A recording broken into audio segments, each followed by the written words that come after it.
Sexta-feira, 12 de agosto.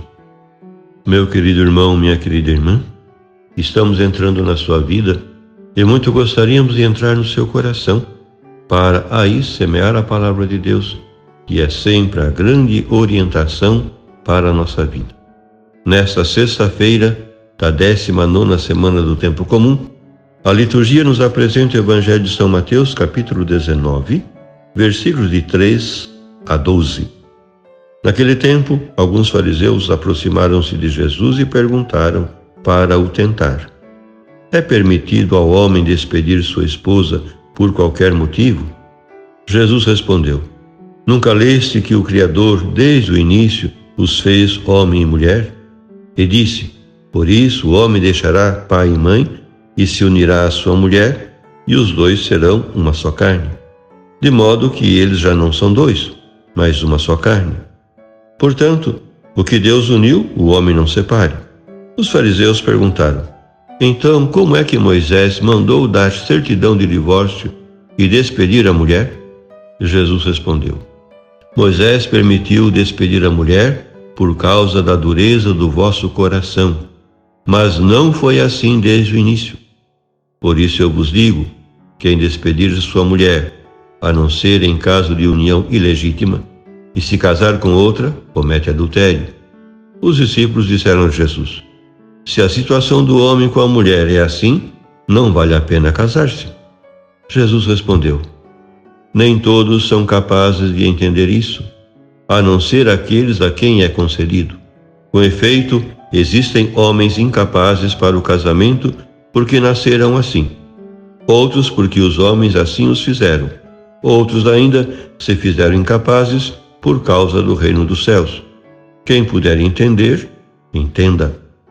Meu querido irmão, minha querida irmã, no Evangelho de hoje temos a questão do matrimônio e divórcio.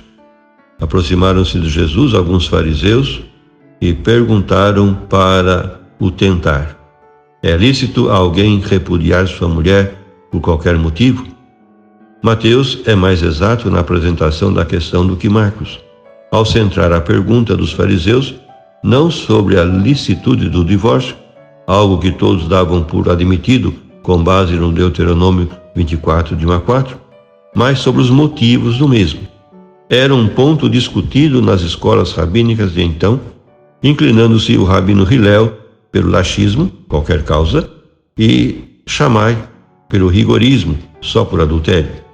Os fariseus querem que Jesus se pronuncie num ou noutro sentido, de abertura ou de restrição, mas ele remete-se à vontade original do Criador para concluir: pois o que Deus uniu, o homem não separe.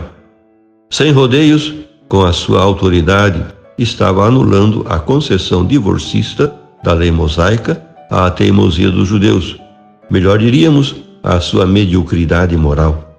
Ao ouvir Jesus, os seus discípulos reagem ingenuamente, dizendo que nesse caso é melhor o estado de solteiro ou o celibato do que um matrimônio indissolúvel.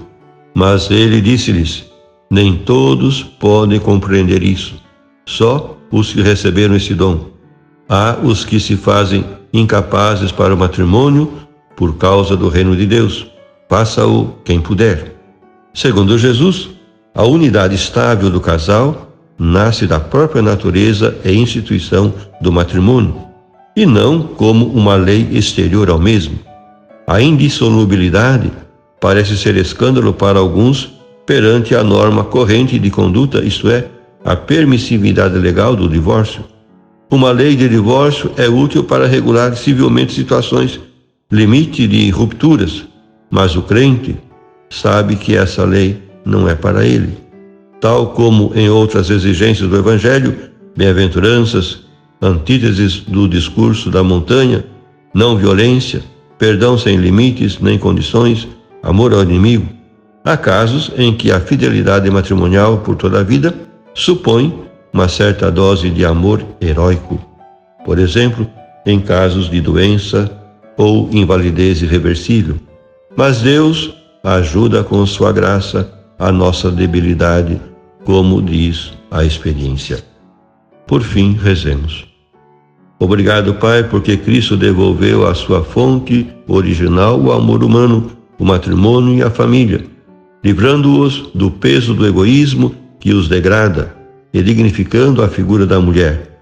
Tu restabeleceste a complementariedade dos sexos e não queres que o homem separe o que tu uniste. Tu que és a fonte do amor e a ele nos chamas, ensina jovens e adultos a crescer no amor cristão, que reflete no matrimônio o amor de Cristo à sua igreja. Aqueles e aos quais chamas a virgindade pelo reino, ajuda-os a viver alegres a fidelidade de cada dia. Amém.